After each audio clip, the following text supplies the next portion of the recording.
আসসালামু আলাইকুম এভরিওয়ান, আবার নতুন একটা ব্লগে তোমাদের সবাইকে স্বাগত। আশা করছি সবাই ভালো আছো। তো তোমরা আগের ব্লগে তো দেখতেই পেয়েছো আমাদের সকালের ব্রেকফাস্ট পর্যন্ত আমরা করার পরে এসে একটু রেস্ট নিয়েছিলাম। তার সাথে আনাসের ডাল আর ভাত আমি রেডি করে নিয়েছিলাম ইন্ডাকশানে। তারপরে আনাস বল হাতে দৌড়ে বেরিয়ে পড়লো সমুদ্রে গোসল করতে যাবে। ও ভীষণভাবে এক্সাইটেড ছিল, ওর এই জীবনের প্রথম দেখা আমাদের হাত ধরে সমুদ্র। তো যাই হোক, এখানে আমরা বেরিয়ে পড়লাম সমুদ্র দেখার উদ্দেশ্যে। আমরা আমাদের পোশাক পরিধান করে চললাম সমুদ্রেতে গোসল করতে। তো আকাশটা ভীষণ পরিষ্কার ছিল আর ওয়েদারটাও ভীষণ ভালো ছিল। রোদ ছিল না, মেঘলা ওয়েদার, কিন্তু বৃষ্টি হচ্ছিল না। ঠান্ডা ঠান্ডা ফুরফুরে বাতাস, এক অসাধারণ ওয়েদার। যেন আমাদের দীঘা ঘোরার জন্য এই ওয়েদারটা আমাদের কাছে একদম সার্থক ছিল। তো এখানে আমরা পৌঁছে গেলাম। আমি আগেই বলেছি যে আমাদের যেখানে হোটেল নিয়েছি আমরা, সেখান থেকে 2 মিনিটের হাঁটা পথ। তো 2 মিনিট বললেও ভুল, মানে সেকেন্ড আর কি। তো চলো এবার যাক দীঘার সমুদ্র সৈকতে। আর সত্যি কথা বলতে, যখন এই ব্লগগুলো এডিট করতে বসেছি, ভিডিওগুলো দেখে ভীষণ আবার করে যেতে ইচ্ছা করছে। কি সুন্দর দিনগুলো কাটালাম না, নিজেদের জীবনের ব্যস্ততা সব কিছু ভুলে যেয়ে একদম রিল্যাক্স একটা টাইম। যাই হোক, আবার হবে পরে, মন খারাপ করে লাভ নেই। আর ভিড়টা দেখেছো, শুধু কালো কালো মাথা দেখা যাচ্ছে, সমুদ্রের জল যেন দেখাই যাচ্ছে না। আর আসলে গরমের ছুটিটা পড়েছে, তার সাথে জগন্নাথ মন্দিরের উদ্বোধন, সব কিছু মিলিয়েই দীঘাতে এখন ভীষণ ভিড়। যাই হোক, ভিড় তো থাকতেই থাকবে। তোমরা তোমাদের মতো মজা করো, আমরা আমাদের মতো মজা করে নেবো, এটাই হচ্ছে ব্যাপার। তো দেখো, প্রচুর বাচ্চা এসেছে।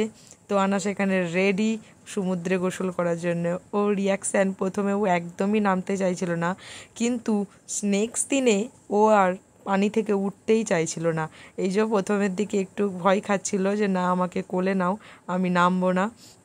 কিন্তু আস্তে আস্তে বিষয়টা যখন বুঝতে পারলো, তখন ও মানে বিষয়টাতে মজা পাচ্ছিল এবং আনন্দ করছিল। তো লাস্টে এখানে দেখো, যে যার মতো করে রিল্যাক্সেশন করছে। ভীষণ ভালো লাগছিল এই সমুদ্রের কাছে এসে। কারণ সত্যি কথা বলতে, এই সমুদ্র যতবারই দেখি, যতবারই এই সমুদ্রের কাছে আসি, ততবারই যেন এর মুগ্ধতা তাকিয়ে দেখি এবং মনে হয় না যে এই তো সমুদ্র দেখে এসেছি, আবার যাব, এই জিনিসটা একদম মনে হয় না। আর যার সাথে পথ চলা এই 4টে বছর, তার সাথে হাতে হাত রেখে সেই দীঘার সমুদ্রে প্রথম হানিমুনে যাওয়া, তারপরে আবার আনাসকে নিয়ে আমাদের অ্যানিভার্সারি সেলিব্রেশন করা, এটা যেন আমার কাছে একটা দারুণ মুহূর্তের ব্যাপার ছিল। এখানে ঢেউ আসছে আর আনাস তার সাথে সুন্দর মুগ্ধতায় হেসে উঠছে। আনাসের এই হাসিটার জন্যেই এত কিছু, ওর ভালো থাকাটাই আমাদের কাছে সব কিছু ভালো। আর ওয়েদারটা দেখো, আকাশটা এত সুন্দর লাগছে, সবাই সবার মতো আনন্দ করছে, মজা করছে। আমরা অনেকক্ষণ গোসল করলাম। আনাসকে আমি ভাত খাইয়েই নিয়ে এসেছিলাম। তো গোসলটা করিয়ে আনি না, কারণ আমি জানি সমুদ্রে গোসল করার পরে যেয়ে গোসল করিয়ে ফ্রেশ হয়ে আমরা চলে এলাম ফুড প্লাজাতে লাঞ্চ করার জন্য।